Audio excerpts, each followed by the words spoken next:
이 차트는 장기 보유자들이 현재 비트코인에 대해 어떤 포지션을 취하고 있는지를 보여줍니다. 초록색은 투자자들이 비트코인을 매수하고 있음을 의미하고 반대로 빨강색은 매도하고 있음을 뜻합니다. 그렇다면 현재 이 투자자들은 어떤 움직임을 보이고 있을까요? 현재는 2018년 이후 가장 공격적인 매도 흐름을 보이고 있습니다.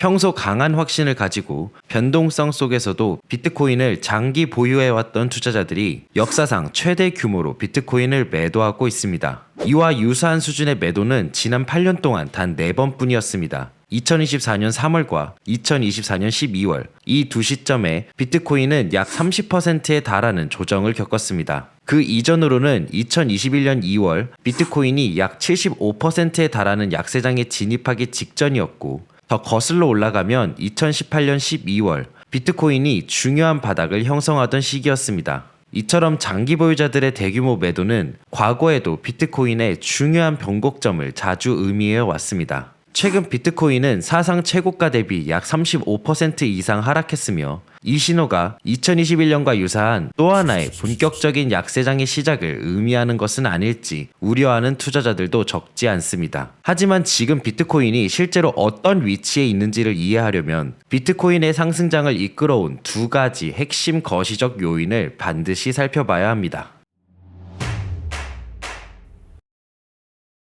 첫 번째 거시적 요인은 바로 유동성입니다. 이 요인을 바라보는 방법은 여러 가지가 있습니다. 글로벌 유동성을 통해 살펴볼 수도 있고 미 연준이 설정하는 금리를 통해 접근할 수도 있습니다. 이 두 가지에 대해서는 이전 영상들에서 이미 다뤄드렸는데요. 이번에는 그와는 또 다른 관점에서의 요인, 최근 발생한 중요한 변화에 주목해 보려고 합니다. 이는 바로 양적 긴축, 즉 QT의 종료입니다. 이 차트는 연준의 대차대조표를 보여주고 있습니다. 양적 긴축, 즉 QT란 연준이 보유하고 있던 채권이 만기될 때 그 자금을 다시 재투자하지 않고 그대로 둠으로써 대차대조표의 규모를 줄여가는 과정을 의미합니다. 이 과정은 금융 시스템 전반에서 유동성을 서서히 흡수하는 효과를 가져옵니다. 하지만 QT가 종료되면 이러한 유동성 유출 역시 자연스럽게 멈추게 됩니다. 그리고 역사적으로 살펴보면 QT 종료는 연준 대차대조표가 다시 확장 국면으로 전환되기 시작하는 출발점이었던 경우가 많았습니다. 이 부분이 비트코인에 있어 매우 중요한 이유는 유동성이 사실상 위험자산의 생명선과도 같기 때문입니다. 긴축 국면을 거친 이후 자금의 공급이 안정되고 다시 점진적으로 확대되기 시작하면 금융시장의 스트레스는 완화되고 자금 조달 비용은 낮아지며 투자자들의 위험 선호도 역시 개선되는 경향을 보입니다. 그리고 바로 이런 환경 속에서 비트코인은 역사적으로 매우 강한 흐름을 보여왔습니다. 연준 대차대조표의 비트코인 가격을 함께 겹쳐서 살펴보면 과거 연준이 대차대조표를 확대했거나 적어도 축소하지 않고 유지했던 세 차례의 시기를 보면 모두 비트코인 가격의 급격한 상승 국면으로 이어졌습니다. 반대로 연준의 대차대조표가 본격적으로 축소되거나 확대 흐름이 멈추는 구간에서는 비트코인이 약 75에서 80%에 달하는 큰 조정을 겪는 시점과 맞물렸습니다. 다만 이번 상승장은 연준의 대차대조표가 지속적으로 감소하는 환경 속에서 전개되었다는 점에서 이와는 다소 다른 모습을 보였습니다. 이와 유사한 사례로는 2012년과 2019년이 있습니다. 당시에도 연준의 대차대조표가 줄어드는 상황 속에서 비트코인은 250% 이상의 상승을 기록했습니다. 다만 한 가지 차이점이 있다면 그 두 번의 랠리는 이번 사이클처럼 사상 최고가를 돌파하지 못했다는 점입니다. 이는 이번 사이클에서는 이전과는 다른 요인들이 복합적으로 작용하고 있기 때문일 수도 있습니다. 예를 들면 기관 투자자들의 채택이 가속화되고 있다는 점,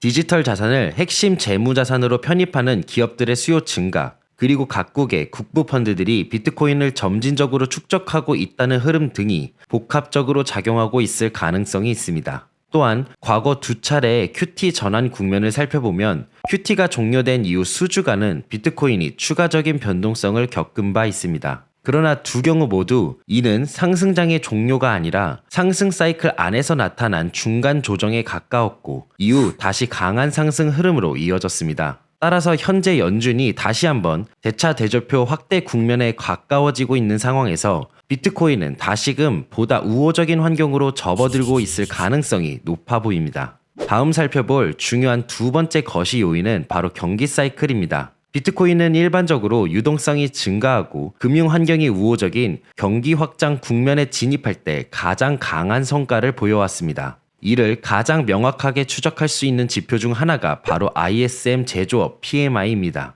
ISM 제조업 PMI는 미국 제조업 경기가 확장 국면인지 아니면 수축 국면에 있는지를 알려주는 월간 설문 지표입니다. PMI가 50을 상회할 경우 공장 가동이 늘어나고 주문이 증가하며 전반적인 경제 여건이 개선되고 있음을 의미합니다. 반대로 PMI가 50 아래로 내려가면 기업들이 지출을 줄이기 시작하고 경제 성장 속도가 둔화되고 있음을 나타냅니다. 그리고 PMI가 50 부근에 머물러 있을 경우에는 경제가 확장도 수축도 아닌 중립적인 상태에 놓여 있음을 시사합니다. 과거를 살펴보면 PMI가 50 부근에서 급격하게 상승할 때마다 경제 회복과 확장 국면의 시작을 알리는 신호가 되었습니다. 이를 비트코인 차트와 함께 살펴보면 역사적으로도 이러한 확장 국면에서 비트코인은 강력한 상승 랠리를 보여주었습니다. 반대로 PMI가 높은 수준에서 하락하여 50 아래로 내려오는 2011년, 2014년,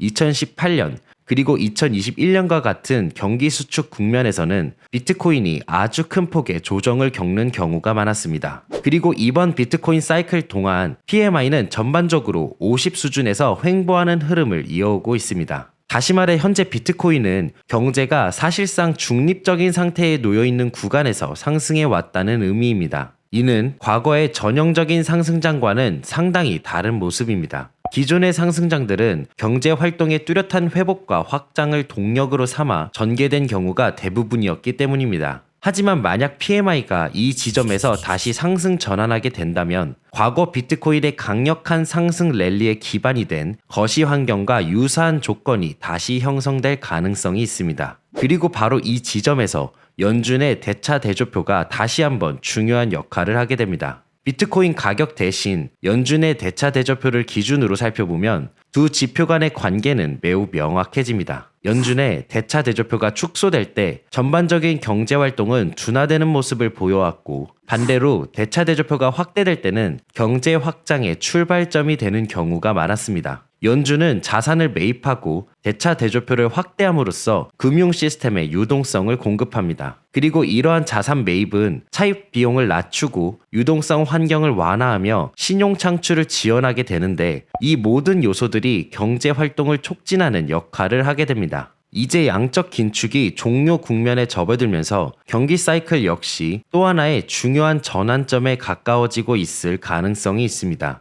그리고 연준이 다시 대차 대조표 확대 방향으로 전환하게 된다면 그 자체가 경제 활동이 재차 가속화되는 기폭제가 될 수 있습니다. 그리고 실제로 그러한 초기 신호들은 이미 일부 지표들에서 포착되고 있습니다.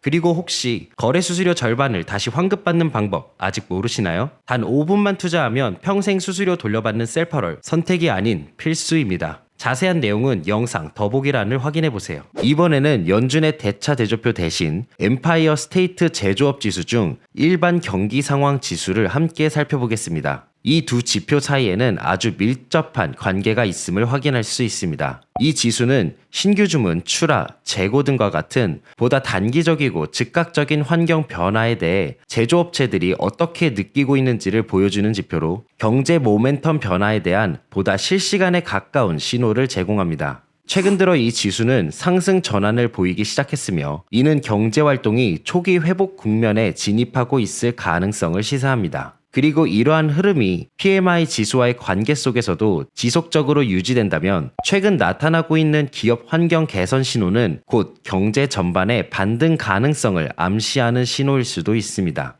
정리하자면 현재 우리는 연준이 양적 긴축에서 완화 국면으로 이동하고 있는 환경으로 진입하고 있으며 동시에 거시경제 전반은 아직 초기 단계이긴 하지만 점진적인 가속 신호를 보여주고 있습니다. 이러한 거시적 배경은 역사적으로 비트코인이 강한 랠리를 만들어왔던 환경과 상당히 유사한 모습입니다. 물론 그렇다고 해서 단기적인 가격 변동성이 사라진다는 의미는 아닙니다. 현재 비트코인은 모든 핵심 이동평균선 아래로 이탈한 상황이며 각 이동평균선 역시 하방으로 꺾이기 시작했습니다. 따라서 단기적인 모멘텀만 놓고 보면 지금 당장은 긍정적이라고 말하기는 어려운 구간입니다. 그러나 연준 대차 대조표를 통한 유동성 환경과 경기 사이클에서 포착되는 초기 개선 신호들을 종합해 볼 때 2011년이나 2012년에 나타났던 것과 같은 75% 규모의 본격적인 약세장이 다시 펼쳐질 가능성은 크지 않을 것으로 생각됩니다.